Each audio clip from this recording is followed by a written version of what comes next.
इस पर भी सर्वे, इस पर भी तहकीक। आसाम में 1300 मदरसे बंद कर दिए गए। आपकी मस्जिद, उस पर भी तहकीक। पूरी दुनिया के अंदर, पूरी दुनिया में, सिर्फ भारत में नहीं, पूरी दुनिया में हो रहा। आप टोपी ओढ़ते हैं, उस पर भी तहकीक। आप दाढ़ी रखते हैं, उस पर भी तहकीक। पता नहीं कौन है, पता नहीं कोई उग्रवादी है, कोई आतंकवाद है, क्या है। ये मदरसा आर्टिकल नंबर 30 के तहत इन मदरसों को चलाना वैध है, जायज है। All minorities, whether based on religion, shall have the right to establish। Article number पढ़िए, 30 पढ़िए।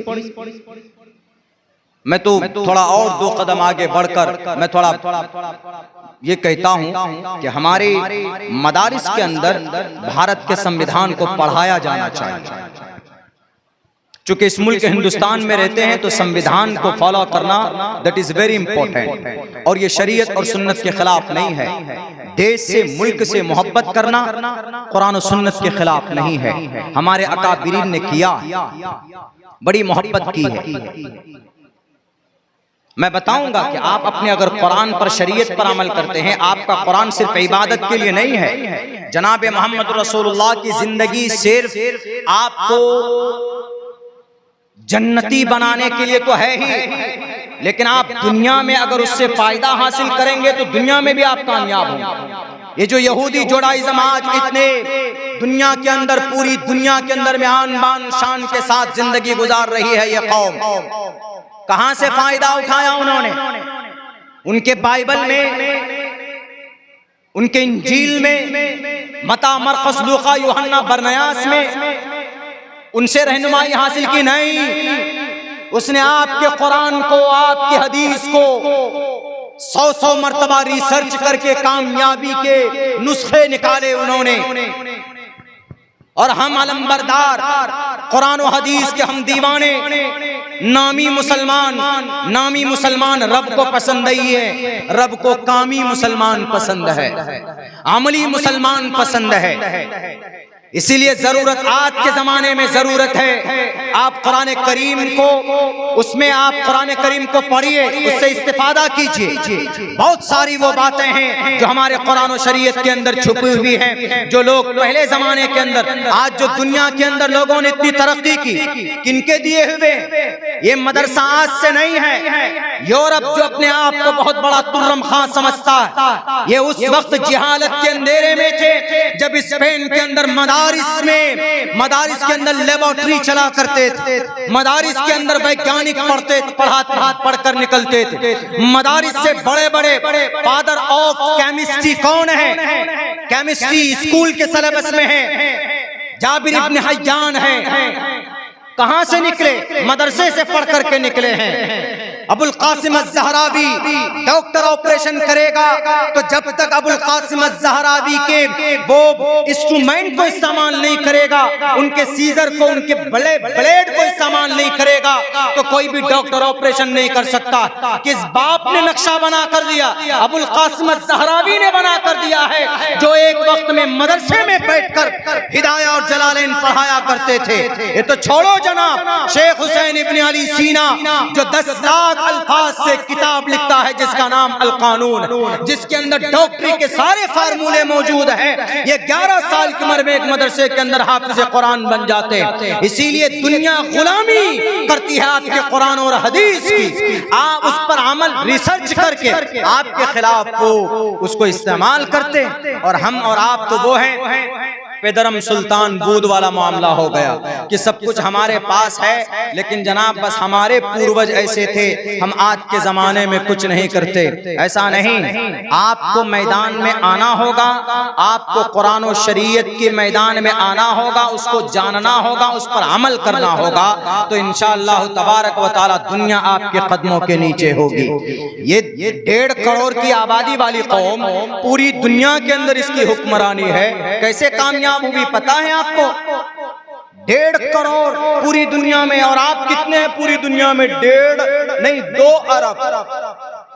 तकरीबन 1 अरब 80 करोड़ की आबादी है, अबाउट 2 अरब की आबादी मुस्लिम कौम की है। और इन यहूदियों की आबादी कितनी? सिर्फ 1.5 अरब, इनके 1.5 करोड़ बहुत, ये समझिए कि कुछ भी नहीं है।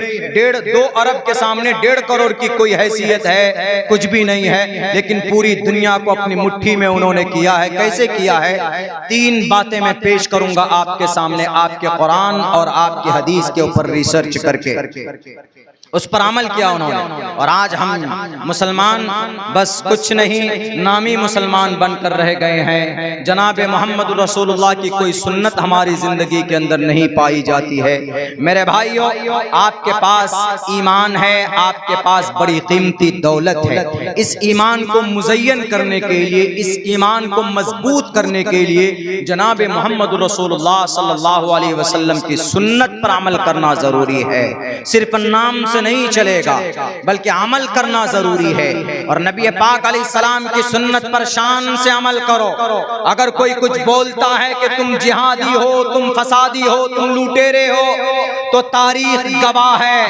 उन तारीख को पढ़िए, अपने दिमाग में बिठाइए। जब जरूरत पड़े तो तारीख के हवाले से उनके मुंह को बंद करने की कोशिश करो। अभी एक मामला हुआ था ना, मैंने कल की तकरीर में कही थी, आज भी आपके सामने पेश करता हूँ। एक मामला महाराष्ट्र का हुआ। नबी पाक अलैहिस्सलाम की शान में तौहीन आमेज कलिमात कहे गए। लाख कुरान और हदीस की तशरीह कीजिए, आप वो नहीं मानेगा। तो हमारे पास मैसेज आया, लोगों ने कहा कि मौलाना आप तो उनकी किताबों को जानते हैं, जरा पढ़कर के आप ही देखिए तो कहीं पर इस तरह की बात है। हमने कहा कि मोहम्मद रसूलुल्लाह सल्लल्लाहु अलैहि वसल्लम जिस दीन को, जिस शरीयत को लेकर आए, ऐसा नहीं है कि वो सिर्फ कुरान और हदीस तक ही महदूद है। दुनिया की बहुत सारी किताबों के अंदर मोहम्मद अलैहिस्सलाम के औसाफ कमालात को बयान किया गया। जैन स्वामी की, महावीर जैन स्वामी ने भी अपने जीवनी के अंदर मोहम्मद रसूलुल्लाह का चर्चा किया। गौतम बुद्ध सिद्धार्थ ने चर्चा किया।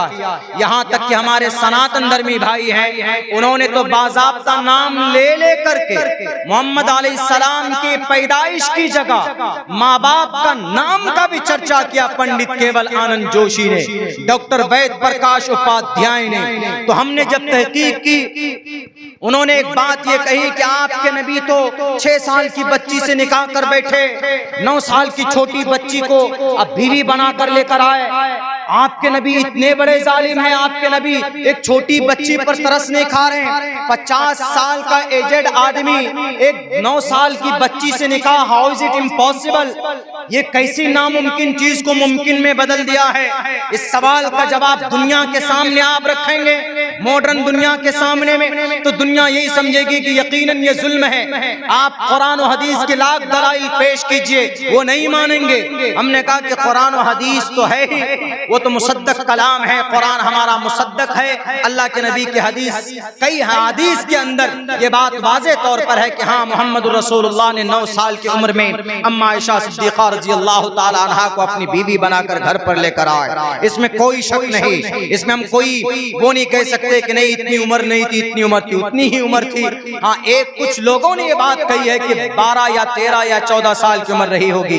हमने सोचा कि बेहतर है कि वो गुरुजी की किताब देखें, उनके अंदर भी कहीं पर है कि नहीं। ताद्दुदे अज़वाज के ऊपर भी हमने देखा, यानी एक मर्द कई बीवी रख सकते हैं, उसके ऊपर भी हमने श्लोक ढूंढे और इस पर तो वाज़े तौर पर हमको मंत्र मिल गया।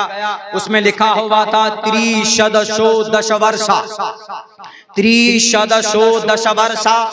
30 बरस का मर्द 10 वर्षा, 10 साल की लड़की से जिसको हैज न आया हो उससे शादी कर सकता है।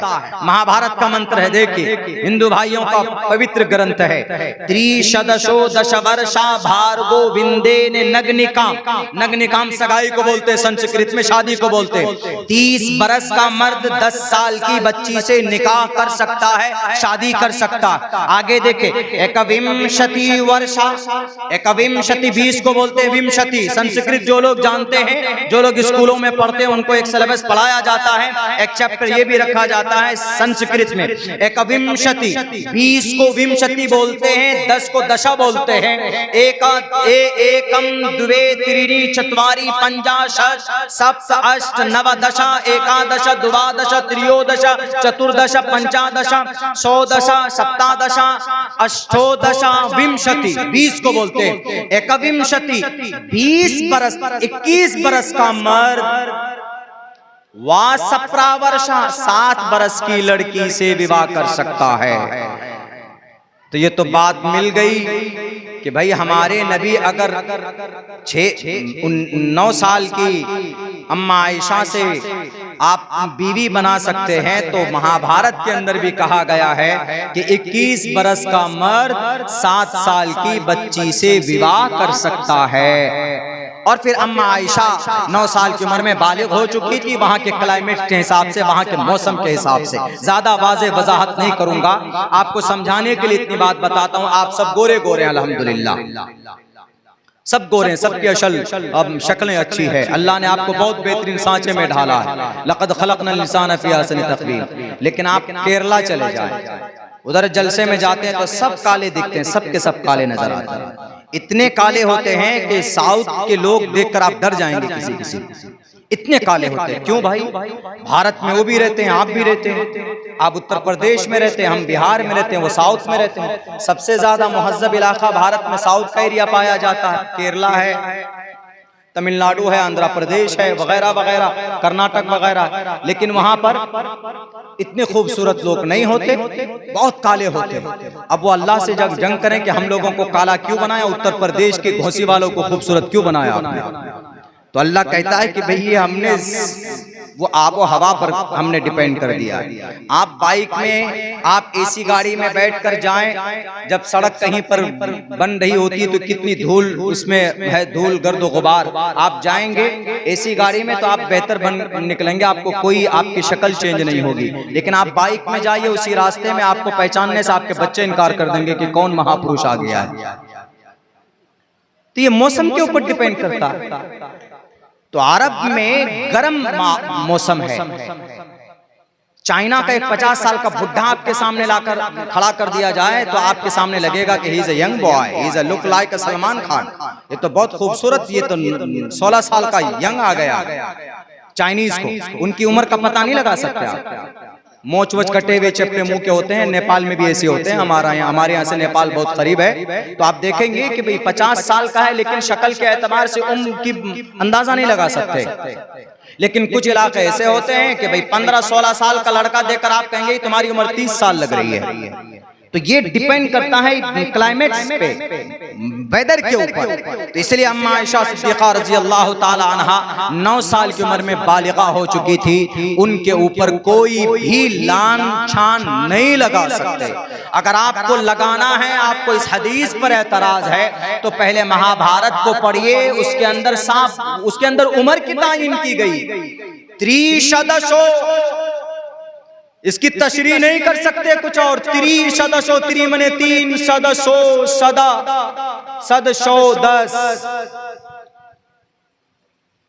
30 बरस का मर्द 10 वर्षा 10 साल की औरत से शादी कर सकता है, जिसको हैज का भी खून ना आया हो, यानी नाबालिग हो तब भी कर सकता है। हमारे इस्लाम में यह है कि अगर नाबालिग है तो वो बच्ची, वो नाबालिग लड़की या लड़का निकाह नहीं कर सकता अपने से, उसके पेरेंट्स की मौजूदगी में उनकी मर्जी से निकाह करेंगे तभी हो सकता है।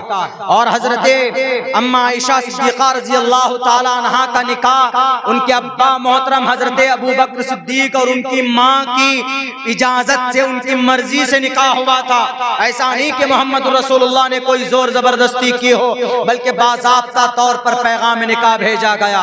बाज़ाब्ता तौर पर महर के 400 दिरहम मुकर्रर किए गए। बाज़ाब्ता तौर पर रुखसती के लिए अंसार की 2 औरतें पहुंची है, नबी पाक अलैहिस्सलातु वस्सलाम पहुंचे हैं और दूध का प्याला पेश किया गया है जनाब मोहम्मद रसूलुल्लाह सल्लल्लाहु अलैहि वसल्लम के सामने में। तब जाकर ये निकाह आप अलैहिस्सलातु वस्सलाम का स्पन्न हुआ है, लोगों के सामने वजूद में आया। इसीलिए गलत बात, जहालत की वजह से नफरत की वजह से किसी धर्म के खिलाफ कोई बोल नहीं सकता है। हमारा भारत का संविधान कहता है, आर्टिकल नंबर 25 खुले लफ्जों में वाज़े तौर पर कहता है, freedom of conscience and free profession and practice propagation of the religion, कि धर्म के मुताबिक जिंदगी गुजारने की मुकम्मल आजादी इस देश के अंदर दी गई है। एक एक लफ्ज की वजाहत करूंगा तो वक्त लगेगा, लेकिन इशारतन बात कह रहा हूं क्योंकि मेरी तकरीर रिकॉर्ड हो रही। Freedom of conscience and free profession and practice propagation of the religion. अकीदा कुछ भी रखें आप कुछ भी रखें, आपके ऊपर कोई जुल्म सितम नहीं कर सकता। आप कितने खुदा की इबादत करते हैं और आप नबी के गुलाम हैं या नहीं हैं, किसी को बुरा भला कहने की परमिशन इस इंडियन कॉन्स्टिट्यूशन के अंदर नहीं। लेकिन हम तो सिर्फ इतनी बात कहते हैं, ए मुसलमानों, अगर अल्लाह का महबूब बनना चाहते हो, मोहम्मद रसूलुल्लाह का सच्चा आशिक बनना चाहते हो, तो यकीनन नबी की सुन्नत के मुताबिक जिंदगी गुजारने की कोशिश करनी होगी। अगर कोई नबी का आशिक है, नबी का आशिक होगा तो सर पर टोपी रखेगा, नबी का आशिक होगा तो चेहरे पर दाढ़ी रखेगा, नबी का आशिक होगा तो सर पर पगड़ी बांधेगा। अगर किसी की सर पर टोपी है, अगर पगड़ी है, चेहरे पर दाढ़ी है, तो इसका यह मतलब नहीं है कि वो देश का विरोधी, वो इस भारत का नागरिक नहीं है। आप याद कीजिए, हम इस धरती से उतनी मोहब्बत करते हैं जितनी हमें अपनी जान से मोहब्बत है, क्योंकि हमारे नबी ने ये तरीका हमें बताया है। धरती से मोहब्बत करना, अपने मुल्क से मोहब्बत करना, यानी नबी का तरीका है, सुन्नते नबी है। अल्लाह के नबी अलैहिस्सलातु वस्सलाम को जब उतबा, शैबा, वलीद, हंज़ला, मुगीरा ने मक्कतुल मुकर्रमा में रहने पर मजबूर कर दिया गया, साजिशें रचने लगे कि इनको हलाक करना बहुत जरूरी, इनका खात्मा बहुत जरूरी है, वरना ये इस नए दीन की तबलीग करता फिरेगा, इसलिए इन पर ब्रेक लगाओ। अल्लाह की तरफ से ऑर्डर आया कि मोहम्मद आपको हिजरत करना है। नबी पाक अलैहिस्सलातु वस्सलाम हिजरत करने के लिए हिजरत की गर्ज से जब निकल रहे थे, तो आप शहर से जब बाहर निकले, जब मक्का से, शहर मक्का से बाहर निकले, तो आपने पीछे मुड़कर, आंख में आंसू थे और आपने मुड़कर के रोते हुए कहा, ऐ मक्का, ऐ शहर मक्का, मैं तुझ में पैदा हुआ, मैं तुझ में पला बढ़ा और मैं यहाँ पर बड़ा हुआ हूँ। पूरी दुनिया के अंदर कोई जमीन ऐसी नहीं बनी है जो तुझसे ज्यादा महबूब हो। मैं तुझसे बहुत मोहब्बत करता हूँ, तू मुझे बहुत प्यारी है। ये अल्फाज इब्ने कसीर ने रिवायत किए, नकल के, उठाकर पढ़ लिया जाए जिसको यकीन नहीं होता, तो इससे साफ पता चलता है कि जिस जमीन पर इंसान पैदा होता वहां से मोहब्बत फितरी तौर पर हो जाती। आदमी किसी प्रदेश में जाकर सेटल हो जाए, बिहार का आदमी उत्तर प्रदेश में सेट हो जाए, उत्तर प्रदेश का आदमी महाराष्ट्र में सेट हो जाए, लेकिन अपने आबाई वतन को कभी भूल नहीं सकता, वो कभी न कभी आता जरूर है। नबी पाक अलैहिस्सलाम रोते हुए, आंखों में आंसू लिए हुए चले गए वहां से, मक्कतुल मुकर्रमा से, और आप 10 साल के बाद वापस आए। तो इस सुन्नत को जिंदा किसने किया? एक आशिक रसूल ने किया, कासिम नानोतवी ने किया, शेखुल हिंद ने किया, सैयद अहमद शहीद रहमतुल्लाहि अलैह ने किया, शेखुल इस्लाम हुसैन अहमद मदनी ने किया। इस जमीन से मोहब्बत थी। शाह वलीउल्लाह मुहद्दिस दहलवी को वो कुरान से भी मोहब्बत करते थे, टोपी दाढ़ी से भी मोहब्बत थी, लेकिन इस जमीन से भी मोहब्बत थी। 1806 के अंदर अगर जिहाद का फतवा किसी ने अंग्रेज के खिलाफ दिया इस जमीन को बचाने के लिए, तो उस जात अक़दस का नाम शाह अब्दुल अजीज मुहद्दिस दहलवी, जिनके सर पर टोपी भी थी, जिनके सर पर पगड़ी भी थी, जिनके शक्ल में दाढ़ी भी थी, जो एक मस्जिद के मिंबर का इमाम भी था, जो नमाज में पढ़ता था, अजान भी देता था और सुन्नत रसूलुल्लाह का दीवाना भी था, आशिक रसूल भी था। इसका यह मतलब नहीं है कि टोपी दाढ़ी वाला जो होगा वो देश का विरोधी होगा, वो देश के हित में नहीं होगा। गलत बात। अल्लाह के नबी की सुन्नत को इस देश के अंदर, अगर इस सुन्नत को किसी ने जिंदा किया है तो हमारे अकाबिरीन हैं, हमारे उलमाए किराम हैं। हजरत शेखुल हिंद रहमतुल्लाहि अलैह इतने बड़े आशिक़ रसूल थे, इतने बड़े आशिक़ रसूल थे कि वित्र की नमाज के बाद बैठकर 2 रकात नमाज अदा करते थे। तो उनके शागिर्द ने सवाल किया कि हजरत वाला, बैठकर तो आधी नमाज आधा सवाब मिलता है, आप बैठकर नमाज क्यों अदा कर रहे हैं? उन्होंने कहा कि मुझे पता है कि बैठकर आधा सवाब मिलता है, लेकिन चूंकि ये वक्त ऐसा है, यानी वित्र के बाद हमारे नबी ने बैठकर 2 रकात नमाज अदा की है, तो इसीलिए सदाए इश्क ये है कि मोहम्मद से जैसा अमल जिस अंदाज में साबित हो, उसी अंदाज में अगर अमल करे तो सच्चा आशिक वही कहलाता है। कितनी रियायत की जा रही है बताइए अल्लाह के नबी अलैहिस्सलाम की। कौन शेखुल हिंद रहमतुल्लाहि अलैह, जो बड़े अजीम मुजाहिद गुजरे हैं, आशिक़ रसूल होने के साथ साथ भारत का एक सच्चा नागरिक भी थे, शेखुल हिंद रहमतुल्लाहि अलैह, जिनके हाथ से top 10 university, Jamia Millia university की बुनियाद शेखुल हिंद ने रखी। आज जो पूरी दुनिया के अंदर नंबर 1 पर अभी सन 2023 के सेंसस जो उनका ग्लोबल सर्वे किया गया, तो नंबर 1 का भारत की कोई यूनिवर्सिटी तो जामिया मिल्लिया दिल्ली की वो यूनिवर्सिटी थी, शेखुल हिंद के हाथ से रखी भी यूनिवर्सिटी। हमारा इस्लाम मना नहीं करता यूनिवर्सिटी बनाने को, बल्कि दुनिया के अंदर जो इजादात है, दुनिया के अंदर जो टेक्नोलॉजी है, वो हमारे कुरान और हदीस से वो लोग इस्तिफादा करते हैं, उसके अंदर गोता लगाते हैं, निकालते हैं। मेरे भाइयों, मेरे साथियों, इसीलिए कबीदा खातिर होने की जरूरत नहीं। पूरी दुनिया एक प्लेटफॉर्म पर